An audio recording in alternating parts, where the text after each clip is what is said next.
Guys, pa-like muna ng video bago kayo manood para makatulong na rin sa video ko para marami para akong magawang video. Salamat. Maraming nagtatanong kailan daw ba dapat magpa-change oil ng Baja CT125.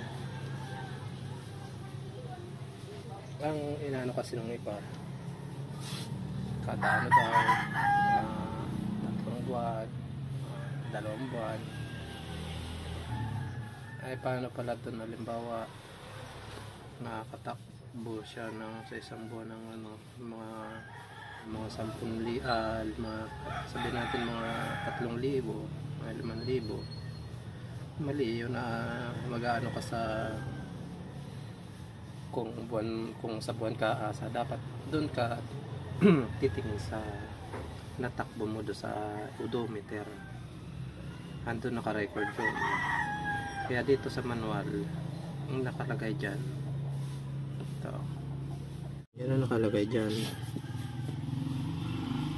kada thereafter, ayan, pagkatapos daw, kasi ito yung una niyang 750 km. Thereafter, pagkatapos ay kada 2,500 km. Ayun. Okay, 3,000 pwede, 3,000. Kada 2,500 km mo siya i-change oil. Ayan o, 2,500 km.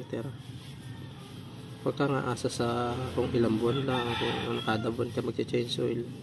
Doon ka titingin sa odometer. Alam nyo na ba yung odometer? Yun yung nasa unahan ng motor. Sige.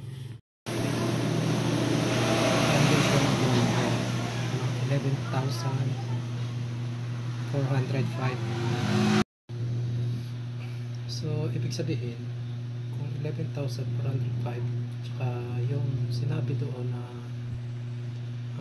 kailangan pag-change oil ka ng kada 2,500 km. So, ayan na yun.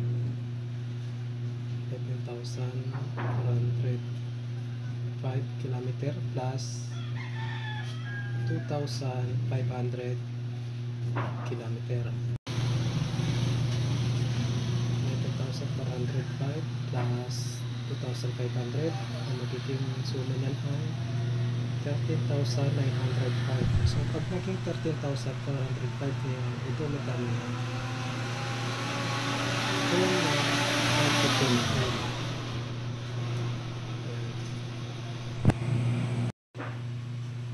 ganyan ang tamang pag-change oil, hindi yung kada buwan, 2 buwan, hindi ganun. Diyan kayo magbabase sa odometer.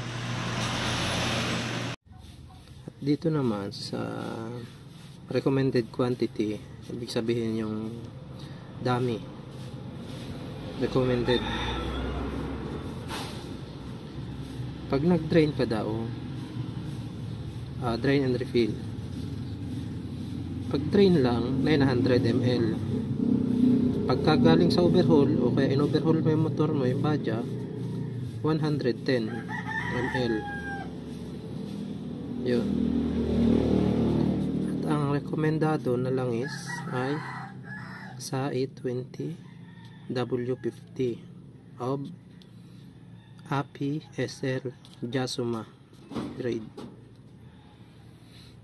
Yung Petron gano'n ang ano yun sa 820 tapos API SL Jasuma, yung Petron na blue.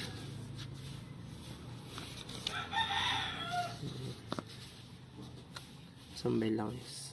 So ayan yun, sa 820-50. Ayan, sa 820-50 API SL.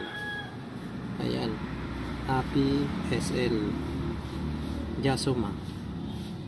Ayun, Jasuma.